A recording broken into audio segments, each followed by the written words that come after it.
On a la forme du nez qui est ici, on va marquer les yeux. Là, on va faire les sourcils. On les arrondit parce qu'ils sont pas sur une surface. Oh là!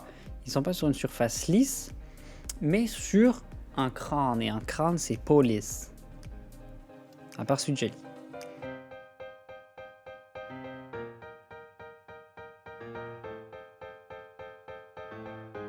Merde. Bonsoir. Est-ce qu'on partirait pas sur quelque chose de cringe? Bonsoir à toutes et à tous. J'espère que vous allez bien. Bienvenue sur mon Photoshop. On va commencer par tout simplement les formes et les volumes du corps et ce qui peut nous aider afin d'arriver à construire un body de personnage. Pour construire un corps, vous avez besoin de 3 formes, globalement. Rien de plus, rien de moins. 3 formes distinctes. Et du coup, ces 3 formes, quelles sont-elles? Eh bien, c'est tout simple. Nous avons le carré, le rond. Nous avons donc un rond pour la tête. Ce que tu peux faire déjà pour le menton, tu fais un triangle inversé, incroyable. Ça te fait un visage là tout de suite. Tu as un carré pour le cou, tu peux faire un rond pour la cage thoracique, un rond pour les épaules, un rectangle pour les bras. Pareil ici, un rectangle ici, incroyable. Ici, tu peux faire un ovale, paf, paf, paf, paf. Et les pieds, c'est des triangles. Ici, tu as quand même les coudes, paf, paf, et là, tu as les mains. Donc globalement, on peut construire un personnage avec uniquement ces 3 formes. Ça, c'est bien, mais c'est tout plat.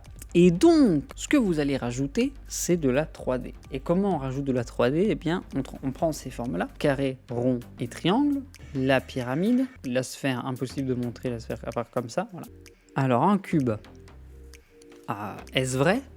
Absolument pas. Alors, c'est pas un cube, en fait, c'est... donc, on va voir ces 2 traits parallèles-là. Et en fait, c'est un cylindre.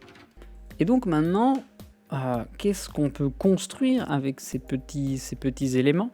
Une sphère, la surface va être comme ça, avec des lignes de perspective. Et pourquoi c'est important de visualiser une sphère et non pas un cercle? Sur cette grille de perspective, on va pouvoir du coup aligner des éléments. Genre par exemple un œil ici, un œil là, le nez ici, la bouche là. C'est une gaufre!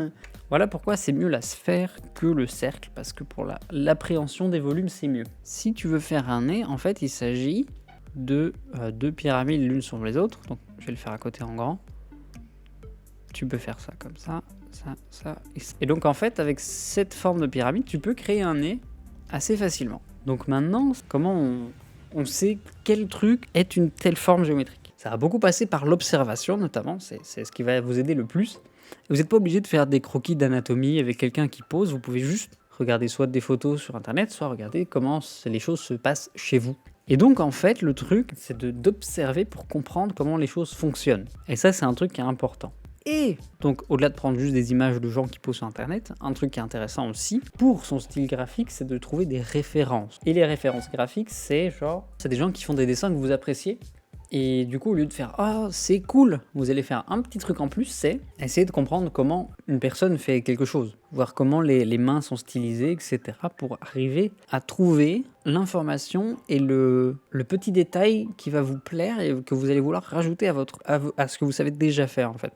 Et donc l'observation dans le dessin, que ce soit du réel ou d'autres dessins, c'est ce qui va vous permettre de progresser le plus. Cette progression en fait vient justement de cette observation et si vous n'observez pas, vous serez beaucoup plus loin et vous aurez du mal à comprendre ce qui ne va pas. Les influences, c'est très bien, le recopiage, c'est très bien, mais il faut faire du bon recopiage dans le sens où vous devez quand vous recopiez, être en train de réfléchir à ce que vous faites et pourquoi vous le faites et à quoi ça sert et qu'est-ce que c'est. Ça c'est important. Et donc, pour visualiser ces volumes, donc si je dois faire un visage, par exemple, je vais faire une sphère. Si je veux présenter le sens de la tête, la fameuse croix, sauf que je vais la faire arrondie en fonction du sens de la tête. Donc je vais partir sur un dessin de crâne humain, de squelette, parce que c'est ce qui va être le plus parlant en termes de volume.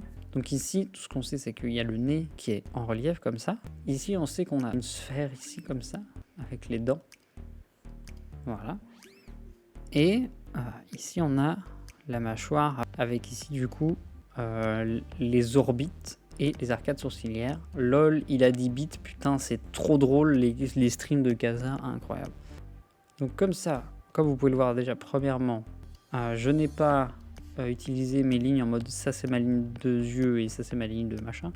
J'ai utilisé les lignes pour montrer l'inclinaison du crâne, avant toute chose, parce que c'est plus facile quand on a des lignes de force de visualiser ce qu'on fait. Voilà. Donc là, on a un crâne dans une vue compliquée. Et qu'est-ce qui fait que j'ai réussi? En fait, c'est parce que, bon, déjà, j'ai eu des cours d'anatomie, etc. J'ai dû en dessiner beaucoup. Et donc, j'ai la documentation nécessaire dans ma tête que pour y arriver. Mais, en fait, c'est aussi ma compréhension des volumes. Parce que même si on sait comment ça se passe en dessous, si on sait à quoi ça ressemble un crâne, on ne va pas savoir forcément savoir le dessiner. Et donc, je vais venir ici en rouge pour qu'on comprenne bien. En fait, ce que moi, je vois ici, c'est que là, j'ai une pyramide. Ah bon, avec le cartilage, ça fait une vraie pyramide. Ici, je sais qu'il y a une sorte d'œuf. Et globalement, après, là, je sais que ici, j'ai une sphère. Voilà. Ça, en fait, c'est en observant que je sais ça. Ça sort pas de mes fesses. Et donc, en fait, avec ces volumes-là, je peux venir ici. Et vu que je sais que là, ce volume-là, donc il y a un nez. Ici, je sais qu'il y a l'œil avec l'orbite et qu'il y a du coup la contre-plongée, du coup les lignes sont plutôt comme ça, voilà. Et du coup, ici on a l'arcade sourcilière, donc on peut la marquer. Ici on va avoir très peu de front parce qu'on est penché. Ici je sais qu'il y a l'oreille, du coup, paf, paf. Ici on a la bouche, on peut marquer la lèvre supérieure, la lèvre inférieure. En fait, avec cette connaissance de volume, donc, que je vais évidemment vous apporter, là c'est vraiment pour vous montrer le fait que connaître les volumes, ça va vous aider pour tout le reste en fait. Et donc, il faut absolument capter ce concept de volume pour avancer parce que j'ai un peu basé tout mon cours là-dessus. Alors, comment est-ce que je fais du coup pour ajouter cet effet de relief dans mon body? Eh bien, je vais vous les entourer en rouge. Cet endroit-là, cet endroit-là, cet endroit-là, cet endroit-là, cet endroit-là, cet endroit-là et cet endroit-là. En fait, ces petits endroits-là, si je les efface, mon personnage va perdre beaucoup de relief. Bon, déjà, il y a la perspective, mais c'est pas ça. C'est pas ça qui joue. Ce qui joue, en fait, c'est la superposition et la priorité des traits. En fait, là, j'ai un trait qui part et l'autre là. Et donc, visuellement, on va penser que celui-là, il est plus fort que celui-là, dans la continuité d'une forme. Si vous faites un truc genre ça, très spécial, mais vous avez compris que cette forme-là, elle est au-dessus et qu'il y a l'autre derrière, globalement. Mais visuellement, quand on observe, ne serait-ce que son propre bras ou son propre corps, on voit certaines choses qui passent devant d'autres. Par exemple, dans une main, vous avez le bras, vous avez la main. Vous savez que ça passera devant, et ça aussi. Et donc en fait, on comprendra que la main est quand même plus épaisse que le...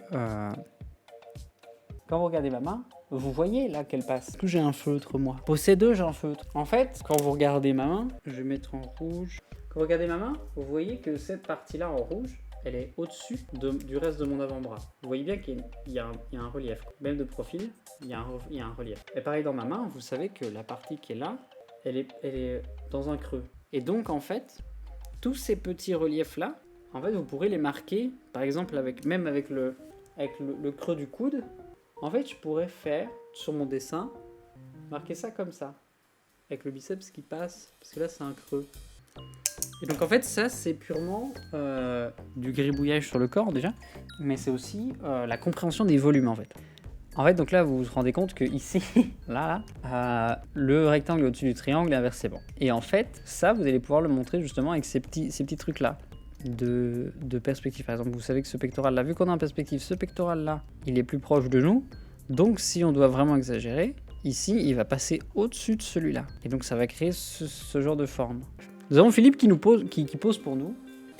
Et nous avons donc un magnifique raccourci parce que Philippe, il a décidé de se mettre face à moi en faisant cette pose de mort. Et donc on a un raccourci assez incroyable. Et ce raccourci, du coup, va nous permettre de montrer les volumes.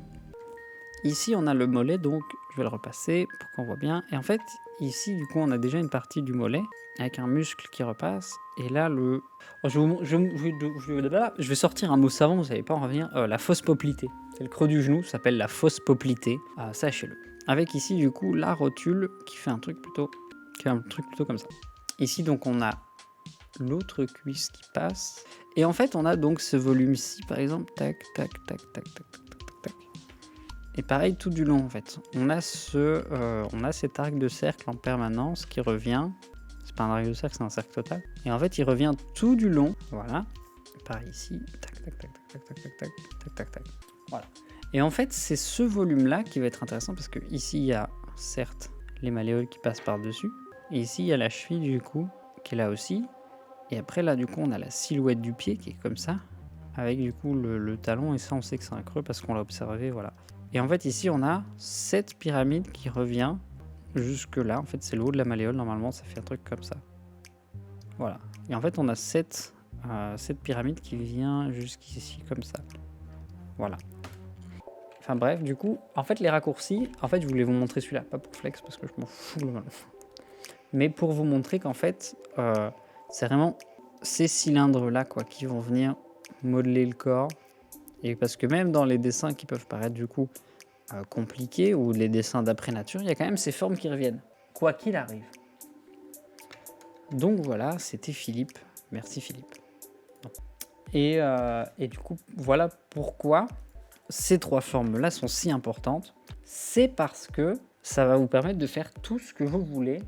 Et en fait, du coup, la prochaine étape sera du coup de voir, d'observer et de synthétiser les volumes du corps et de comment c'est fait. Et ça, rien de tel que l'exercice et l'observation.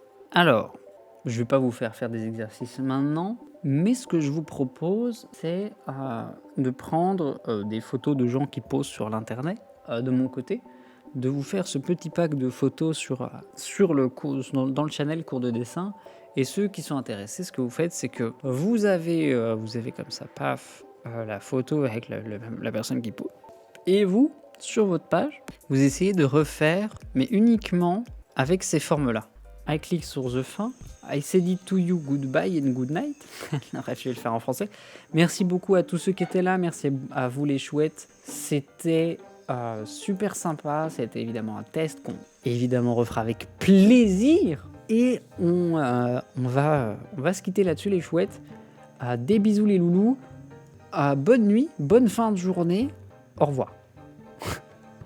Bonne nuit les chouettes, vous êtes adorables.